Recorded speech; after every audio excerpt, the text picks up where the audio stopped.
Once upon a time, a beautiful girl named Vicky walked through the busy streets of Soweto, her mind focused on the stack of books in her arms.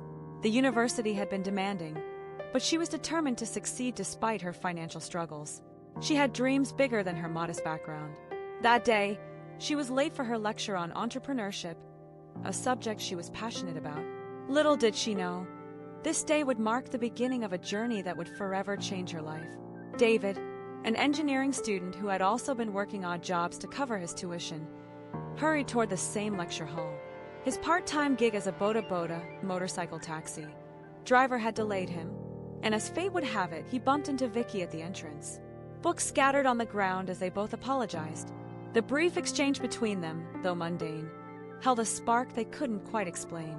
It was in that moment that their paths crossed, a twist of fate that would intertwine their destinies. Later that evening, Vicky sat in her cramped hostel room, staring at the ceiling. Her dreams of starting a business were clear in her mind, but the realities of life in Soweto weighed heavily on her. She had nothing, no capital, no connections, just an idea and a burning desire.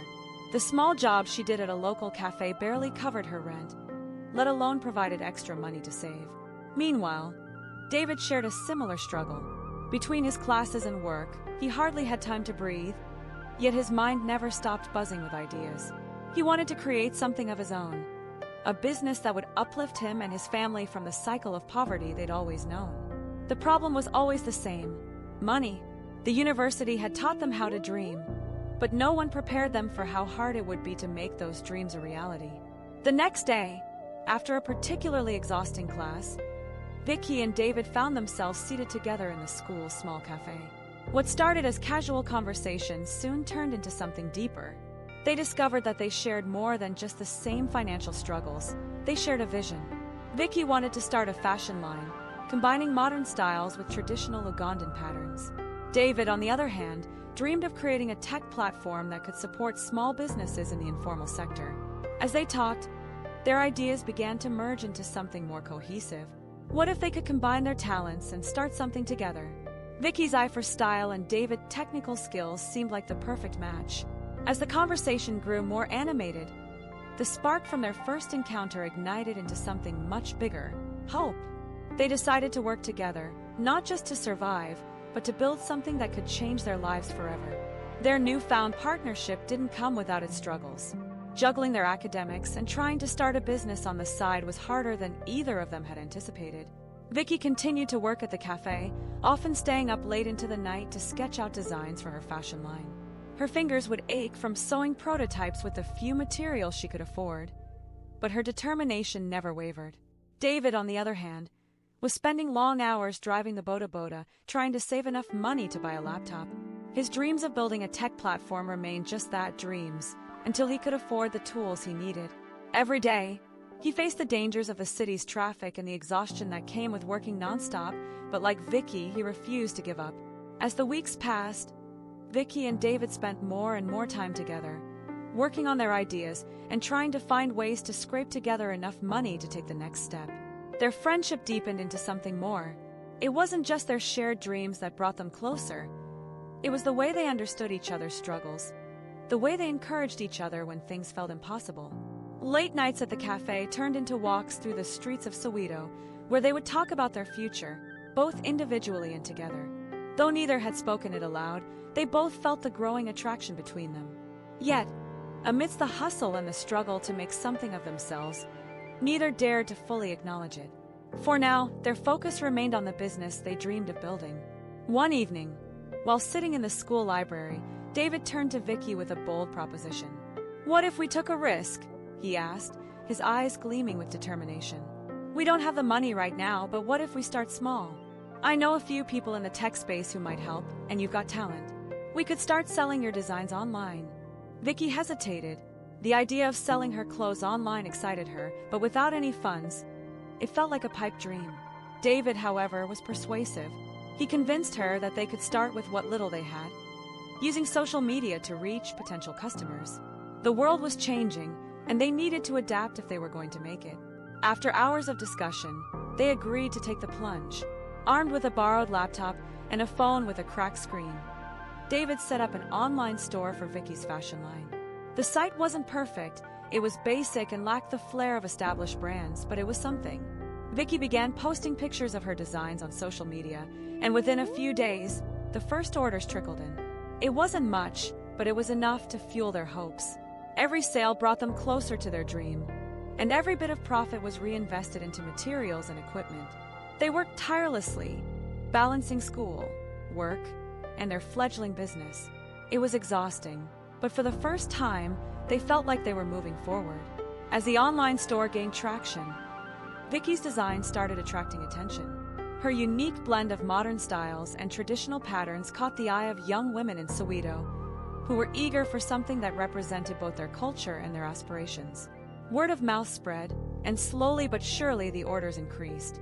David spent hours studying ways to scale their online store without outside help, while Vicky continued to entertain the idea of investment. Their late-night walks, once filled with laughter and shared dreams, turned into quiet strolls punctuated by tension. Neither wanted to acknowledge the growing rift, but it was undeniable. Vicky found herself wondering if their love was strong enough to survive this challenge, or if the pursuit of success would tear them apart. The day of the investors' meeting arrived, and despite David's reservations, Vicky decided to attend. She dressed carefully, her heart pounding in her chest as she walked into the sleek office where the meeting was being held. The investor, Janet, greeted her warmly, offering her a seat at a large glass table.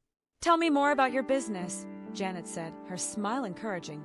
Vicky took a deep breath and launched into a passionate explanation of her fashion line. How it blended modern trends with traditional Ugandan patterns, how she envisioned expanding into international markets, and how they'd started with nothing but had managed to grow the business online. Janet listened carefully, nodding at all the right moments. "I like what I'm hearing," she said when Vicky finished. "I think you have real potential. I'm willing to invest a significant amount, but I'd like to have some oversight on the business decisions. I'll also want a percentage of ownership." David's tech skills proved invaluable. He optimized their site, ensuring that it was mobile-friendly, and started learning about digital marketing to help grow their customer base. Together, they celebrated each small win, whether it was a new order or a positive review. Their love for the business grew alongside their love for each other, though neither of them had yet confessed it. Despite their small successes, the reality of their financial situation still loomed large. Every shilling they earned went back into the business, leaving little for themselves. Vicky's cafe job was barely enough to cover her rent, and David still had to work as a boda driver to make ends meet. They were caught in a cycle of survival, struggling to balance their growing business with the harsh realities of everyday life. The strain started to show. Their late-night walks turned into discussions about their future, about whether their business would ever be enough to support them, about how long they could keep juggling everything. Despite the growing tension, they remained committed to their dream, refusing to give up even when things seemed impossible. One day, while delivering an order, Vicky met a customer who would change everything. The woman, a well-dressed business executive, admired Vicky's work and asked about her background. When Vicky explained her struggles and her dream of growing her fashion line, the woman's interest piqued. She was an investor, always on the lookout for young talent, and she offered to meet with Vicky to discuss the possibility of investing in her business. Vicky's heart raced at the opportunity. This could be the break they'd been waiting for, the chance to take their business to the next level. But as excited as she was, there was a part of her that hesitated. What would this mean for her partnership with David? And what would the cost of such an opportunity truly be? After her meeting with the potential investor, Vicky couldn't help but feel conflicted. Her mind raced with the possibilities that the woman's offer presented. The idea of having the financial backing to fully realize her dreams was thrilling, but a part of her worried about what this meant for her partnership with David. Would bringing in a third party change the dynamic they'd worked so hard to build? That evening, she met David at their usual spot near the university, a quiet corner cafe where they often brainstormed. David listened intently as she explained the investor's offer, his expression unreadable. "This could be huge for us," Vicky said, her voice filled with hope. "With the right investment, we could expand so much faster." David nodded slowly, but Vicky could see the worry in his eyes. "It sounds like a great opportunity, but we need to be careful," he said. "Investors can change things. They'll want a say in how we run the business. and we might lose control over the vision we've worked so hard to build." Vicky bit her lip. She had expected David to be excited, but his cautiousness gave her pause. They had built something beautiful together. But could they afford to pass up such a rare opportunity? The next few days were filled with tension as Vicky wrestled with her decision. The investor had given her a deadline to decide, and while David hadn't outright rejected the idea, she could sense his discomfort. Every time she thought about the money that could come in, allowing them to finally quit their side jobs and focus entirely on the business, she felt a surge of excitement. But David's concerns echoed in her mind. Would bringing an outsider into their project jeopardize their control and independence? More importantly, would it affect their relationship? Their business wasn't just about making money. It was about the dreams they shared and the bond they'd formed through their struggles. She knew that whatever decision they made would change everything. Despite their best efforts, Vicky and David began to drift apart. Their once seamless collaboration grew strained, and they found themselves disagreeing on small things. Vicky's mind was consumed with thoughts of the investor, while David became more focused on finding ways to grow their business independently. Vicky's heart sank. This was what David had feared. While the money would help them grow, the strings attached could mean losing control of their vision. It was a hard pill to swallow, and Vicky realized she wasn't ready to make a decision without talking to David again. That night, Vicky and David sat in her cramped hostel room, the tension between them almost palpable. She explained Janet's offer in detail, her voice hesitant. David listened quietly, his face unreadable. When she finished, he sat in silence for a few moments before speaking. "I get why you're tempted, Vicky," David said softly. "But this is what I was afraid of. We'd be giving up a lot of control, and once an investor gets involved, it's hard to go back. I know the money sounds like a solution, but is it worth the cost?" Vicky sighed, running her hands through her hair. "I don't know, David. I just want us to succeed. I want to stop struggling all the time." David looked at her, his expression softening. "We will succeed, Vicky, but I think we need to trust ourselves and our vision. We've made it this far without anyone's help. Maybe we should keep going, just the two of us." Vicky felt a lump in her throat. She knew David was right, but the fear of failure gnawed at her. They were at a crossroads, and whatever decision they made would shape the future of their business and their relationship. After a sleepless night of contemplation, Vicky made up her mind. She couldn't shake the feeling that David was right, that bringing in an investor might change everything they had worked for. The next day, with a heavy heart, she called Janet to turn down the offer. It was one of the hardest decisions she had ever made, but deep down, she knew it was the right one. Janet, surprisingly, wasn't upset. "I understand," she said, "but the offer stands. If you ever change your mind, don't hesitate to reach out." Vicky thanked her and hung up, feeling both relieved and terrified. They had decided to go it alone, but now the pressure was on. They had no safety net, no backup plan if things went wrong. But they had each other, and for now, that would have to be enough. With the investor behind them, Vicky and David threw themselves back into their business with renewed focus. Their relationship began to heal as they worked together to overcome the obstacles they faced. Every day was a new challenge, but they faced it as a team, determined to succeed on their own terms. David started learning more about digital marketing, finding new ways to attract customers to their online store. Vicky continued to design and sew, pouring her heart into every piece she created. They knew that growth would be slow, but they were okay with that. They were in it for the long haul. Just as things seemed to be stabilizing, a new challenge arose: competition. Vicky noticed that several other fashion brands were popping up online, some of them selling designs similar to hers. At first, she brushed it off, but as time went on, the competition started cutting into their profits.